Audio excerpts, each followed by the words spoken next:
Greetings gamers, FiOth here, and in this video I'm gonna show you how to defeat Nurgel the Blademaster in Bleak Faith Forsaken. This fight is a very interesting one because it is very good. It is a bit too much for the first unavoidable obstacle in your way, and with the glitchiness of the collision on the floor it can be a bit problematic, but we're gonna defeat it. Let's see what I'm suggesting. So, as the fight starts, he will always do this lunge attack, and if you just walk to the right, you will be able to punish him. Throughout the fight, you wanna dodge right to be sure that you won't get impaled. It hurts a lot. Sidestepping most of his piercing strikes is a good strat, but sometimes he will do a swing like this, and if you are on his right side, that is your left, you will get hit. The hitboxes in this game are pretty precise, so if you learn how to move around an attacking target, you will be able to avoid a lot of stuff. My strat when it comes to weapons is quite standardized at this point. I did the same with the Silicon Visage. Anything that can proc damage over time, like hit, that's fire, or laceration, is your friend, because these bosses have humongous health bars, and if you are running vampirism, you also get ticks of healing because you're dealing passive damage, which is great. What I want to hammer home here is that although Nurgel himself attacks in melee for physical, his barrage of lightning and tornadoes and all that BS when you take down 1/3 of his HP is gonna require some fast movement, so be medium weight armor at least. Do not let your running speed go below 80%. If you're moving too slow, the lightning is gonna hit you, or the tornado is gonna hit you, or that blasted shockwave is gonna hit you. So once he rises to the sky, disarm yourself so you don't waste stamina as you're running around, and start running in order to avoid these lightning hits. The final attack he does, this wave that just struck me, can be avoided with a jump. I only managed to dodge it once, and I've been fighting him for 2 hours. So you're either gonna tank the hit or gonna make a running jump towards him. That's gonna nullify all the damage, of course, because you're not gonna get hit. Second, the armor active ability is gonna be a lifesaver here because it pretty much allows you to sustain one hit that would otherwise have taken out about 50% of your health. So that saves you a healing vial, and at this point, even with Tinkerer, you're looking at 3 uses of your health vials. So, goes without say that you want to avoid as much damage as possible. Now this is gonna be a long ass fight. I will keep narrating throughout, discussing what I am seeing, but a rule of thumb is passive damage with ticks from hit or laceration, and only attack him when it's absolutely safe. It might look like a good idea to use a weapon with longer reach, but a claymore or a hammer is too slow to punish his fast moveset. This jump attack he does here is pretty much the only 100% safe attack to punish. It takes 1,000 years, it hits vertically in a very austere path, and you can just sidestep and wait for his fat ass to land and punish him hard, as you can see here. Also, combo brutality is one of the best perks in the game. Increases the damage output of your ongoing combo exponentially. If you can hit him 3 times, and that's a very easy thing to do with dual weapons, you're getting a shitload of extra damage just by succeeding with your inputs. Don't spam, guys. In this game, precision is the name of the game. So as you can see, he's always burning, he's always bleeding.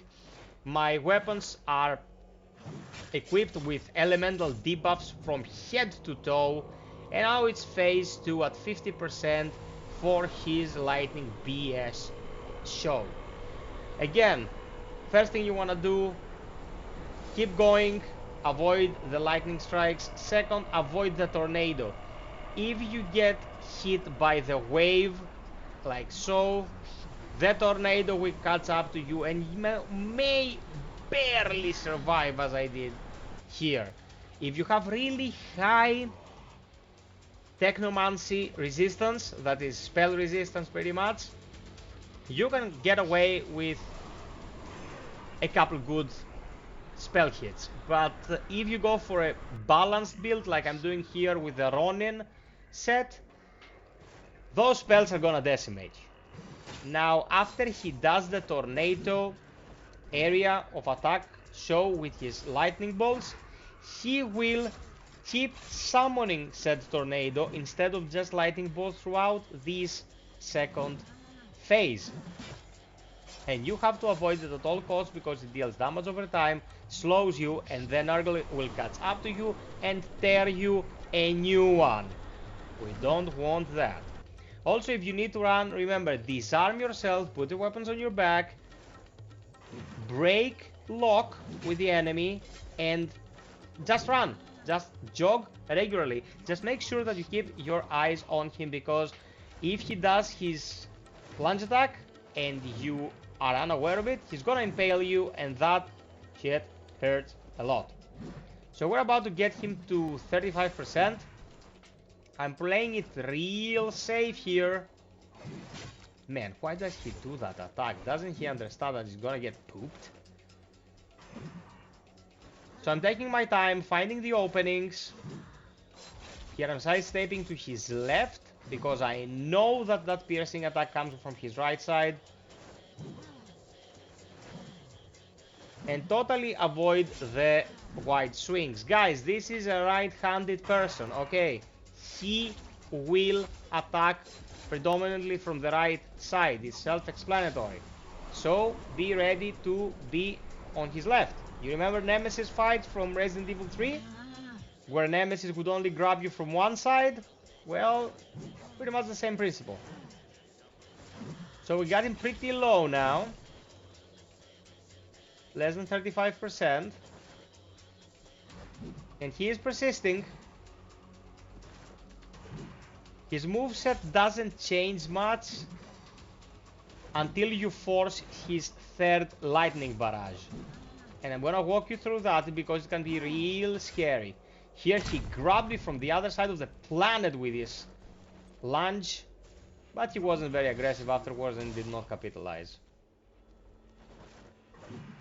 You can take a hit in this fight, but it's a really good idea not to.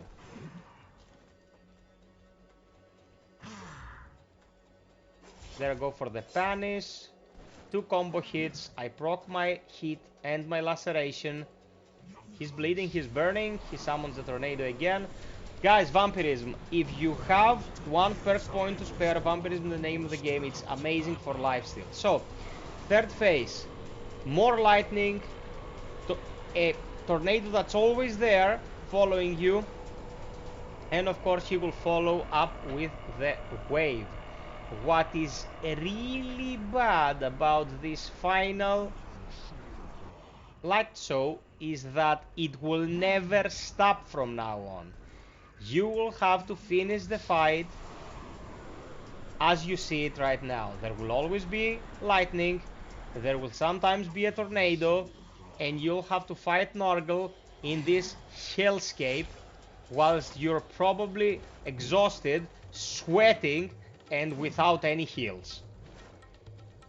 His moveset hasn't changed, just be very aware of your surroundings, and if you want to have better awareness, go into your options and get your field of view as wide as possible, the camera as far away from you as possible, because it's a lot going on, man. It's a lot of poo-poo going around, and you will be very scared, hanging by a thread, breathing heavily because you'll be thinking, man, if I am not paying attention for 1 second and that lightning hits me, With this oath following it up, I'll be dead and I'll have to do it all over again.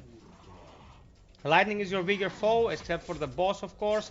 And this is where my suggestion for a proc build really becomes apparent, because if you proc hit, if you proc bleed, and you're just avoiding lightning from this point onward, he will eventually succumb to these debuffs. If you have to go in for a strong offensive, he might catch you off position, he might catch you with his lightning out position, and he will screw you up. Here I couldn't even punish him, I was so stressed. I missed my positioning. You can avoid the tornado pretty easily by dodging. Here I used my active armor, I thought the tornado was gonna stop. It stopped 1 second later, just enough time for it to null my buff. And here I was starting to think, man, it's gonna be a battle of attrition and I'm going to lose. So I have to go in there and finish it. Might be wondering for how long this has been going on. It's almost 13 minutes of boss guide vid. And I have to tell you, I was as upgraded as possible. All my gear was level 4, Mark 4. And I had 4 perks. I had killed all the bosses that are available to fight up to this point. And the guy was still a pain in the ass. So now he has 3 procs of laceration, 2 of frost and 1 of flame, I think. And with this, he goes down. He talks some gibberish I don't really care about. He can burn in hell. Sub, like, share, hit the notification bell if you found this useful. I'll be covering everything I can get my hands on in Bleak Faith Forsaken. Until next time, be well, stay frosty, and always strive for perfection. Cheers!